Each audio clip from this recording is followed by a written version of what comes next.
कल इजराइल दौरे पर जाएंगे अमेरिकी राष्ट्रपति जो बाइडेन। इजराइल के बाद जॉर्डन भी जाएंगे राष्ट्रपति बाइडेन। इजराइल मध्य पूर्व दुनिया के लिए नाजुक क्षण है ये, ब्लिंकन ने कहा है। 2000 अमेरिकी सैनिक युद्ध के लिए तैयार हैं। इजराइल में 30 अमेरिकी नागरिक भी मारे गए हैं। रूसी राष्ट्रपति व्लादिमीर पुतिन ने नेतन्याहू से बात की है और वो कहा है कि पूरी मदद करेंगे, युद्ध का शांतिपूर्ण समाधान हो। नेतन्याहू ने कहा है गाजा से 6 लाख फिलिस्तीनी दक्षिण की ओर गए, अब भी 1 लाख फिलिस्तीनियों को दक्षिण जाना है। युद्ध में 1400 इजरायली मारे गए, करीब 4000 घायल हुए हैं, 200 इजरायली नागरिक अगवा हुए हैं और परेशान परिवार 2800 से ज्यादा फिलिस्तीनी मारे गए हैं, 11000 घायल हुए हैं। गाजा के 35 अस्पतालों में करीब 3500 लोग भर्ती हैं। युद्ध में दोनों ओर से करीब 15000 लोग घायल हुए हैं। हमास ने की है इजरायली जेलों से 6000 कैदियों की रिहाई की मांग। युद्ध में 6 ब्रिटेन के नागरिक भी मारे गए, 10 लापता बताए गए।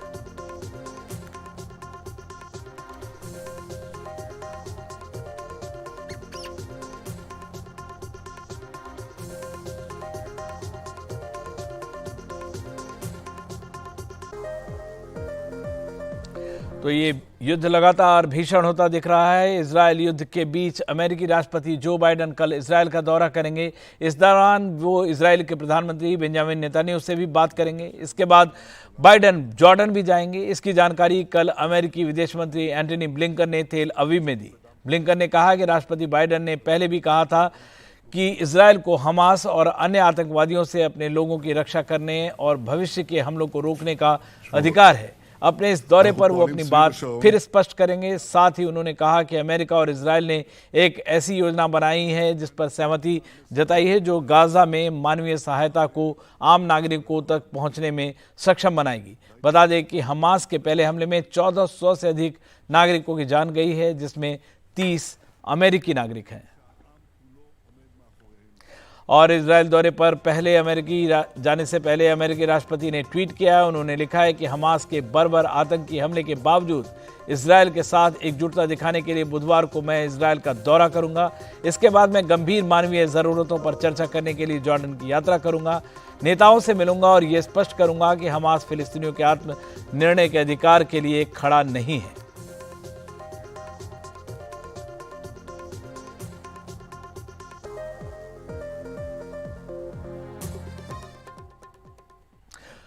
उधर वाशिंगटन में एक 71 साल के बुजुर्ग ने एक 6 साल के फिलिस्तीनी बच्चे की चाकुओं से गोदकर निर्मम हत्या कर दी। हमलावर ने बच्चे की मां पर दर्जनों बार चाकू से जानलेवा हमला किया। पुलिस ने हमलावर को गिरफ्तार कर हत्या का मामला दर्ज किया है। इस जघन्य हत्याकांड की अमेरिकी राष्ट्रपति जो बाइडेन ने निंदा करते हुए कहा कि अमेरिका में इस तरह के नफरती हमलों की कोई जगह नहीं है। अमेरिका में कुछ लोग इजरायल के समर्थन में हैं तो कुछ इसके विरोध में नजर आ रहे हैं। इजरायल हमास युद्ध को लेकर कई देशों में विरोध प्रदर्शन भी देखने को मिल रहा है।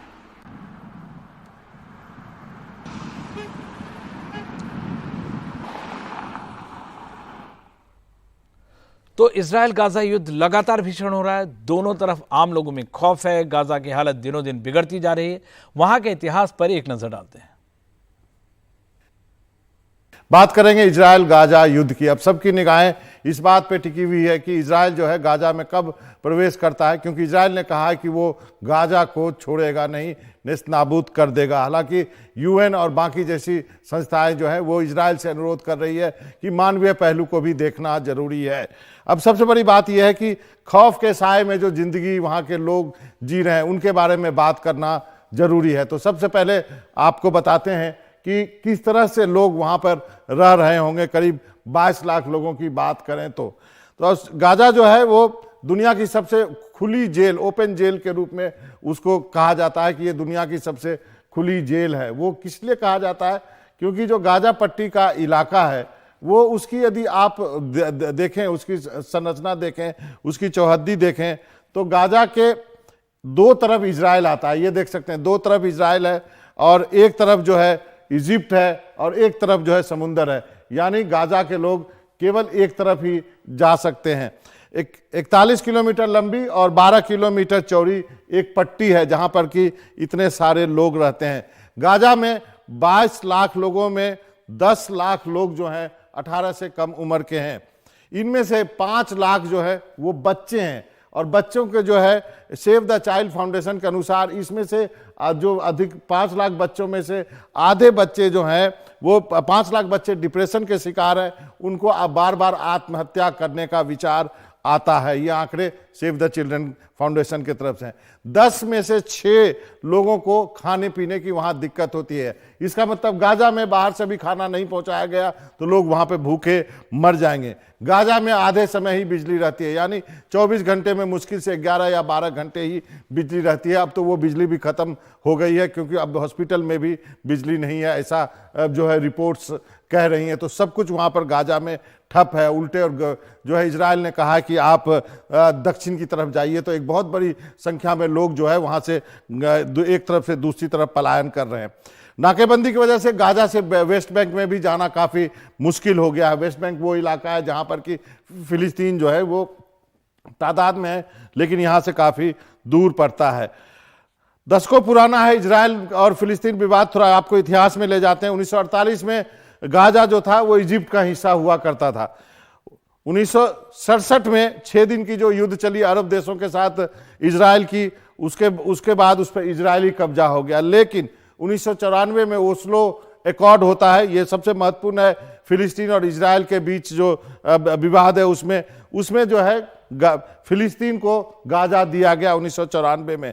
2005 में गाजा से इजराइल ने अपनी बस्ती तो हटा ली, लेकिन नाकेबंदी जो है वहां जारी रखी है। 2006 में गाजा पट्टी में चुनाव होते हैं और हमास जीत जाता है। इसी हमास ने इजराइल पे हमला किया है, उसके बाद से ये सारा युद्ध शुरू हुआ है।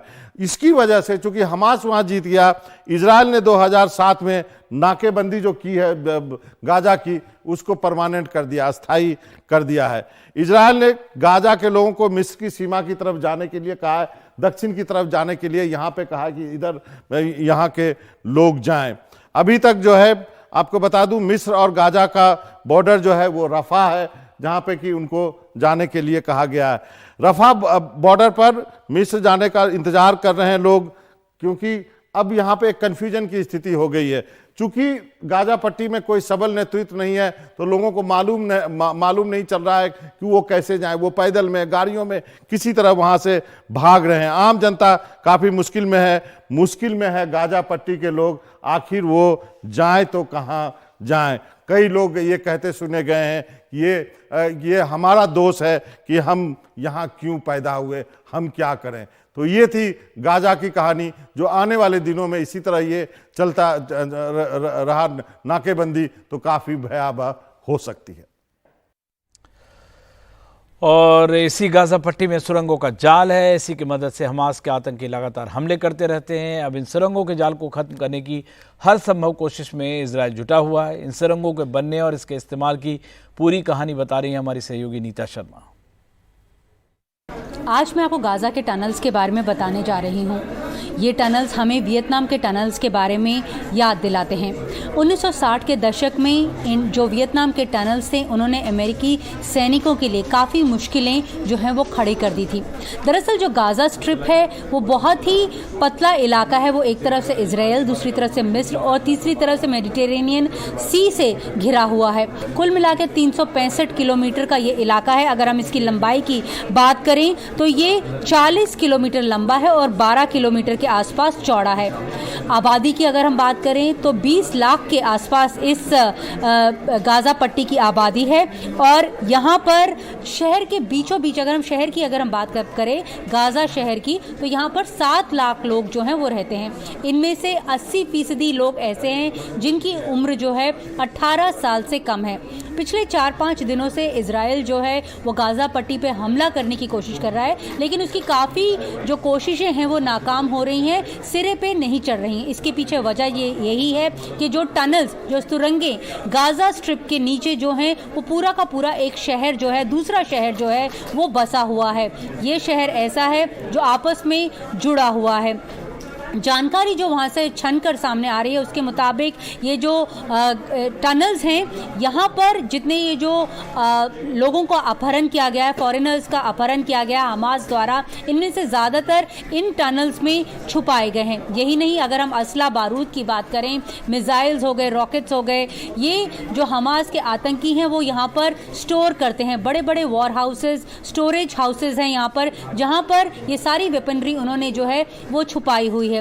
लेकिन इजराइल यहाँ पर हमला क्यों नहीं कर पा रहा है? इसके पीछे जो IDF है यानी इजराइल डिफेंस फोर्सेस का तर्क ये है कि ज़्यादातर ये जो टनल्स हैं वो ऐसे रिहायशी इलाकों में बनाए गए हैं जहाँ पर स्कूल्स और अस्पताल हैं, यानी जो भरी हुई आबादी की जो इलाके हैं वहाँ पे ये टनल्स बनाए गए हैं और ह्यूमैनिटेरियन ग्राउंड्स के तहत वो इन इलाकों में बमबारी जो है वो नहीं कर पा रहे, क्योंकि अगर यहाँ पर बमबारी की जाएगी तो काफ़ी जो क्षति है वो आम नागरिकों को भी पहुंचेगी। ये जो टनल्स हैं, अगर जो सर्दर्न गाजा में जो लोग रहते हैं उनकी अगर हम बात माने तो उन्हें कई बार इतना डर लगता है कि कई बार उन्हें लगता है कि अचानक से उनके घर के पास से कोई दरवाज़ा खुलता है और वहाँ से आतंकी जो हैं बाहर आते हैं और कई लोगों के अपहरण के केसेस भी जो हैं वो सामने आए हैं। तो ऐसे जो कई मामले हैं IDF उनका हवाला देता है, ये भी बोलता है कि जो ह्यूमैनिटेरियन ग्राउंड्स के लिए जो पैसा इजराइल जो है वो देता था पैलेस्टाइन को और हमास सरकार को, वो उनका सही तरीके से इस्तेमाल ना करके, यानी ह्यूमैनिटेरियन ग्राउंड में ना इस्तेमाल करके, यानी डेवलपमेंट में ना इस्तेमाल करके इन टनल्स को बनाने में उनका ज़्यादा इस्तेमाल किया है। यानी वो कह रहा है कि जो हमास सरकार है वो जानबूझकर इस तरह की जो टेररिस्ट गतिविधियां हैं उनको ज़्यादा बढ़ावा जो है वो दे रही थी। नई दिल्ली से Neeta Sharma, India TV India के लिए।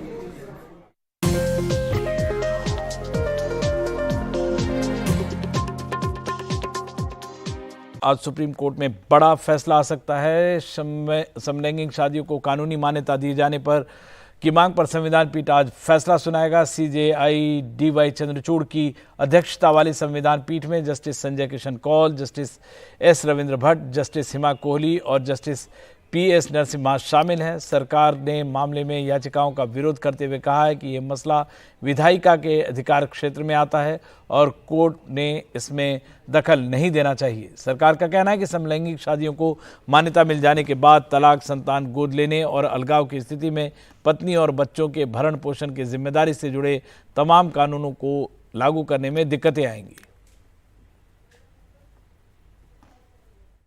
LGBTQI+ कम्युनिटी ने बहुत संघर्ष किया है और कई सालों से संघर्ष किया है। तो आज ये पूरी कम्युनिटी वेट कर रही है सुप्रीम कोर्ट के डिसीजन के लिए। अब ये डिसीजन फेवर में आया तो बहुत खुशी होगी और जो सम्मान ड्यू है इस कम्युनिटी को और इन कपल्स को जो शादीशुदा हैं और इनके बच्चों को वो घर आ जाए तो फिर वही जो दिवाली आ जाएगी जिसे कहते हैं। आई थिंक फेवर में होगा, वी हैव फिंगर क्रॉस है।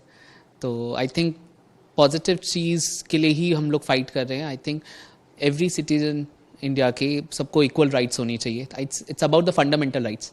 अभी ये सिर्फ मैरिज एक्ट को के बारे में नहीं है, जो बेसिक फंडामेंटल हैं वो सब हम उसको एक्सेस कर पाएंगे अगर मैरिज एक्ट अगर लीगल हो जाएगा तो। इस वर्डिक्ट को लेकर के मैं एक ही चीज़ सोच रहा हूँ कि ये वर्डिक्ट हम लोग के फेवर में पास हो, ताकि कोई भी होमोसेक्सुअल कपल भी अपना लाइफ एक नॉर्मल हेट्रोसेक्सुअल कपल की तरह जिए, सोसाइटी में सिर ऊंचा करके। नोएडा के चर्चित निठारी कांड का एक आरोपी मनिंदर सिंह पंढेर आज जेल से रिहा हो सकता है। पंढेर के वकील का कहना है कि अब उसके खिलाफ कोई भी मामला लंबित नहीं है। पंढेर नोएडा जेल में बंद है, लेकिन सुरेंद्र कोहली के खिलाफ अभी कुछ मामले लंबित हैं, इसलिए उसकी रिहाई नहीं हो सकेगी। कल इलाहाबाद हाई कोर्ट ने निठारी कांड के आरोपी सुरेंद्र कोहली और मनिंदर सिंह पंढेर को बरी कर दिया था। 2005-6 के सीरियल मर्डर केस में निचली अदालत ने सुरेंद्र कोहली को फांसी की सजा सुनाई थी। इसके खिलाफ उसने इलाहाबाद हाई कोर्ट में याचिका दायर की थी। CBI ने इस मामले को सुप्रीम कोर्ट में चुनौती देने की बात कही है।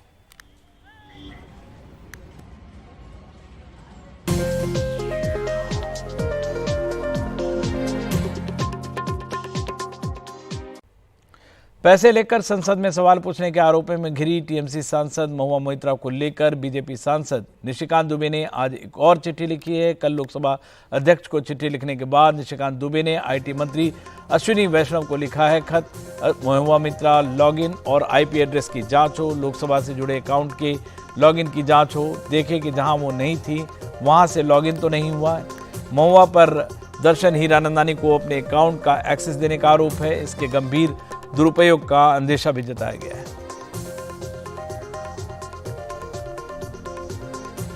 इधर टीएमसी सांसद महुआ मोइत्रा ने भी ट्वीट कर कहा है, सांसदों के सभी संसदीय कार्य सचिव, सहायक, इंटर्न्स की एक बड़ी टीम करती है। माननीय अश्विनी वैष्णव जी, कृपया सभी सांसदों के लोकेशन और लॉगिन डिटेल जारी करें। कृपया स्टाफ को लॉगिन करने की दी गई ट्रेनिंग से जुड़ी सूचना जारी करें।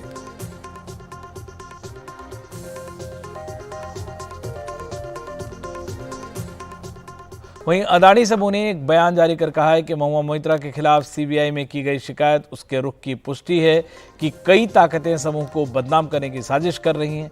बयान में कहा गया है कि सीबीआई को महुआ मोइत्रा और हीरानंदानी के खिलाफ शिकायत दी गई है। उनके खिलाफ आपराधिक साजिश का आरोप लगाया गया है। अदानी समूह को बदनाम करने के लिए संसद में पैसे लेकर प्रश्न पूछे जाने का आरोप है। एक सांसद ने महुआ मोइत्रा को निलंबित करने के लिए लोकसभा अध्यक्ष को चिट्ठी लिखी है। इससे 9 अक्टूबर 2023 के हमारे बयान की पुष्टि हुई है। कुछ लोग और समूह हमारा नाम बदनाम करने, हमारी साख खराब करने के लिए काम कर रहे हैं। इसके पीछे OCCRP जैसी विदेशी संस्थाओं की भी मदद है। मीडिया के एक हिस्से शॉर्ट सेलर्स ने मिलकर अदानी समूह के खिलाफ मुहिम चलाई हुई है। हम अपने स्टॉक होल्डर्स और शेयर होल्डर्स के हित में ये बयान जारी कर रहे हैं।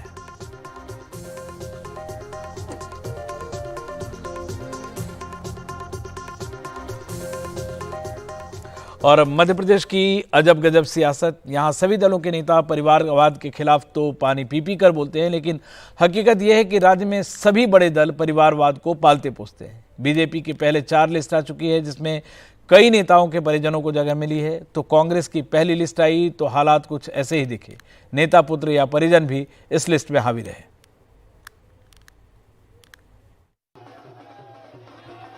बीजेपी अक्सर परिवारवाद के मामले में कांग्रेस को निशाने पर रखती है। कांग्रेस की पहली लिस्ट इस उम्मीद पर खरी भी उतरी है। मसलन लाहौर से 7वीं बार के विधायक और नेता विपक्ष डॉक्टर गोविंद सिंह के भांजे राहुल भदौरिया को उसी भिंड जिले की मेहगांव सीट से मैदान में उतारा गया है और उनकी समधन चंदा रानी गौर को खरगापुर से मैदान में उतारा गया है। झाबुआ से डॉक्टर विक्रांत भूरिया को टिकट मिला है, जो पूर्व केंद्रीय मंत्री कांतिलाल भूरिया के बेटे हैं। पूर्व सीएम दिग्विजय सिंह के बेटे जयवर्धन सिंह और भाई लक्ष्मण सिंह दोनों को टिकट मिला है। पूर्व डिप्टी सीएम सुभाष यादव के छोटे बेटे सचिन यादव कसरावत से चुनाव लड़ेंगे। इंदौर जिले में प्रेमचंद गुड्डू की बेटी रीना बोरासी सांवेर से उम्मीदवार होंगी। पूर्व कांग्रेस सांसद सत्यव्रत चतुर्वेदी के भाई आलोक चतुर्वेदी छतरपुर से लड़ेंगे। पूर्व नेता प्रतिपक्ष सत्यदेव कटारे के बेटे हेमंत अटेर से चुनाव लड़ेंगे। वहीं पूर्व मुख्यमंत्री अर्जुन सिंह के बेटे अजय सिंह चुरहट से। बीजेपी इस मामले में हमलावर तो रहती है, लेकिन अकेले भोपाल में उसने 3 नेताओं के रिश्तेदारों को टिकट दिया है। भोपाल मध्य से ध्रुव नारायण सिंह, जो पूर्व मुख्यमंत्री गोविंद नारायण सिंह के बेटे हैं। भोपाल के गोविंदपुरा से कृष्णा गौर, जो पूर्व सीएम बाबूलाल गौर की बहू हैं। भोपाल के नरेला से बीजेपी के दिवंगत दिग्गज नेता कैलाश सारंग के बेटे विश्वास सारंग मैदान में हैं। इसमें एक नहीं है, दिग्विजय सिंह का तो पूरा परिवार है ही। नेता प्रतिपक्ष गोविंद सिंह भी एक ही लड़ाई लड़ रहे थे, खुद को, उनके भांजे को और एक उनके रिश्तेदार को। और अलीराजपुर के अंदर तो गजब ही हो गया। जिनको टिकट मिली है देवर और भाभी, सारे रिश्तेदारों को कांग्रेस यहीं तक सिमट गई है। जब कांग्रेस के अंदर जो कार्यकर्ता है, तो बेचारे आप देख रहे होंगे जब से सूची जारी हुई है क्या काम शुरू हुआ है, लोग कहने लग गए। तो इसलिए ये परिवारवाद की गारंटी जो प्रधानमंत्री जी ने कहा, ये मध्य प्रदेश के चुनाव में कांग्रेस ने साबित किया है कि कांग्रेस किसी बात की गारंटी है तो परिवारवाद की गारंटी है। कांग्रेस किसी बात की गारंटी है तो अपराधीकरण की गारंटी है, भी सिद्ध कर दिया इस सूची ने। परिवारवाद, वंशवाद, अगर बीजेपी इस पर राजनीति करती है तो सबसे ज्यादा बीजेपी के अंदर खुद है। भारतीय जनता पार्टी ने 4 मुख्यमंत्री पुत्रों को टिकट दिया हुआ है अभी तक की सूचियों में। परिवारवाद की भेंट चढ़े हैं। भोपाल जिले में आज हम खड़े हैं, यहाँ 7 विधानसभा हैं। एक कैलाश सारंग जी के पुत्र लड़ रहे हैं चुनाव, दूसरा, स्वर्गीय बाबूलाल गौर जी की बहू लड़ रही हैं चुनाव, कार्यकर्ता का क्या हुआ उन सीटों पे। ये मैं इसलिए कह रहा हूँ कि बीजेपी इस बात पर राजनीति करती है। टिकट उसको दिया जाता है जिसका वर्चस्व होता है, जिसकी लोकप्रियता होती है, जिसकी सक्रियता होती है। उसके बाद अगर वो किसी का नेता पुत्र है तो वो मैटर नहीं करता। लेकिन भाजपा अगर राजनीति कर रही है तो हमने एक लंबे नाम गिना दिए, जवाब दे इस पर बीजेपी। लिस्ट को लेकर दूसरा सवाल ओबीसी की भागीदारी पर है। कांग्रेस इन दिनों प्रेस कॉन्फ्रेंस में पत्रकारों से ओबीसी की नुमाइंदगी पूछती है, लेकिन 144 की लिस्ट में उसने 39 यानी 27% ओबीसी उम्मीदवारों को टिकट दी है। बीजेपी ने 136 में 40 ओबीसी यानी 29% ओबीसी उम्मीदवारों को टिकट दी है। मध्य प्रदेश में ओबीसी की आबादी 52% से अधिक है। इन आंकड़ों से कांग्रेस में इतनी नाराजगी हुई कि मीडिया सेल के उपाध्यक्ष अजय यादव ने इस्तीफा दे दिया। एक पूर्व सांसद, एक पूर्व विधायक सहित 3 और नेताओं ने इस्तीफा दिया है। यह विश्वास दिलाया गया कि पिछड़े वर्गों को उनका हक एवं अधिकार इस विधानसभा चुनाव में मिलेगा, परंतु टीकमगढ़ जिले में जहां पिछड़े वर्ग के मतदाताओं की संख्या 70% से अधिक है, वहां तीनों सामान्य क्षेत्रों पर केवल एक ही वर्ग के प्रत्याशी बना दिए गए, जबकि तीनों ही प्रत्याशी पिछला चुनाव भारी अंतर से हारे हुए हैं। ये पिछड़े वर्गों के साथ अन्याय है, धोखा है। सबसे रोचक, कांग्रेस कर्नाटक से मध्य प्रदेश के चुनाव में भी हनुमान जी की एंट्री करा चुकी है। यहां तक कि मुख्यमंत्री शिवराज सिंह चौहान के खिलाफ बुदनी से टिकट भी टीवी सीरियल में हनुमान का किरदार निभाने वाले विक्रम मस्ताल को मिला है। ये भी मजेदार है कि बीजेपी के सनातन के सामने कांग्रेस अपना शुभ मुहूर्त लेकर के आई है। पार्टी ने देवी पक्ष यानी शारदीय नवरात्र के पहले दिन सुबह 9:09 पर अपनी पहली सूची में 144 नामों का ऐलान किया, जिसका योग भी 9 है। वैदिक विद्वान मानते हैं कि 9 अंक नवदुर्गा के आशीर्वाद और शुभ फल का द्योतक है। भोपाल से अपने कैमरा सहयोगी रिजवान खान और अमृतांशी जोशी के साथ अनुराग द्वारी, एनडीटीवी इंडिया। उद्धव ठाकरे के नेतृत्व वाली शिवसेना ने 4 दशकों के बाद समाजवादी परिवार से नज़दीकी बढ़ाई, लेकिन सवाल ये है कि क्या ये सब उद्धव ठाकरे चर्चा में रहने के लिए कर रहे हैं, क्योंकि जिनसे वो हाथ मिला रहे हैं ज़मीन पर पहले जैसे उनकी पकड़ नहीं है। ठाकरे के विरोधी उनके इस कदम पर उनको निशाने पर ले रहे हैं। मुंबई से हमारे सहयोगी रौनक कोकड़े की रिपोर्ट देखते हैं। समाजवादी परिवार के साथ उद्धव ठाकरे की तस्वीर बताती है कि महाराष्ट्र की राजनीति में चुनाव से पहले नए समीकरण बन रहे हैं। शिवसेना प्रमुख बालासाहब ठाकरे के समाजवादी नेताओं से कड़े मतभेद रहे, लेकिन साल भर पहले शिवसेना में हुई फूट के बाद नए साथियों को जोड़ना उद्धव ठाकरे की राजनीतिक मजबूरी बन गई है। पहले उद्धव ने प्रकाश अंबेडकर की पार्टी के साथ हाथ मिलाया और अब समाजवादियों के करीब पहुंचे हैं। उद्धव ठाकरे के राजनीतिक विरोधी उन्हें ये कहकर घेर रहे हैं कि जिन्होंने बालासाहब ठाकरे को तकलीफ दी, उन्हीं को उद्धव ठाकरे साथ ले रहे हैं। उद्धव ठाकरे खुद ही बोलते अपने बयानबाजी में कि विचार अलग हो सकते हैं, पार्टियां सब साथ में आनी चाहिए। विचार उनका एक ही है कि मोदी जी को सरकार में से नीचे उतारना है, हिंदुत्व को उनको नीचे उतारना है। हिंदुत्व के खिलाफ उद्धव जी जा रहे हैं। यही तो है, किसी के साथ भी हाथ मिलाए। कल अगर पुलिस काम करते वक्त 1-2 अगर पुलिस वाले ने कोई गलती की तो उद्धव जी कल बोलेंगे हम दाऊद के साथ हाथ मिलाएंगे। उसकी मनोवृत्ति वही है, ये आदमी ही वैसा है। इसके लिए तो सब लोग निकले। जो बाला साहब के साथ जिंदगी भर काम करते आए हैं वो सब के सब बाहर निकल गए। उसका रीज़न ही है, इसका कारण ही वही है। शिवसेना की पहचान सख्त हिंदुत्ववादी दल की रही है। पहले कांग्रेस और अब समाजवादियों के साथ उद्धव ठाकरे की करीबी शिवसेना की इस पहचान को कहीं ना कहीं नुकसान पहुंचा सकती है। लेकिन समाजवादियों की नजदीकी पर सवाल खड़े करने वालों को उद्धव ठाकरे ने अपनी शैली में जवाब दिया है। गुजरात में नरेंद्र मोदी स्टेडियम में अहमदाबाद में पाकिस्तानी खिलाड़ियों पर अगर बीजेपी फूल बरसा सकती है तो हम समाजवादियों के साथ क्यों हाथ नहीं मिला सकते। हाँ, हम मानते हैं कि हमारे बीच में मतभेद थे, लेकिन अब बीजेपी को गाड़ने के लिए उन मतभेदों को हमने किनारे किया है। जो बोलना है बोलते रहिए। होते मतभेद टाकले गाडून तुम्हाला गाडण्यासाठी काय बोलताय बोला।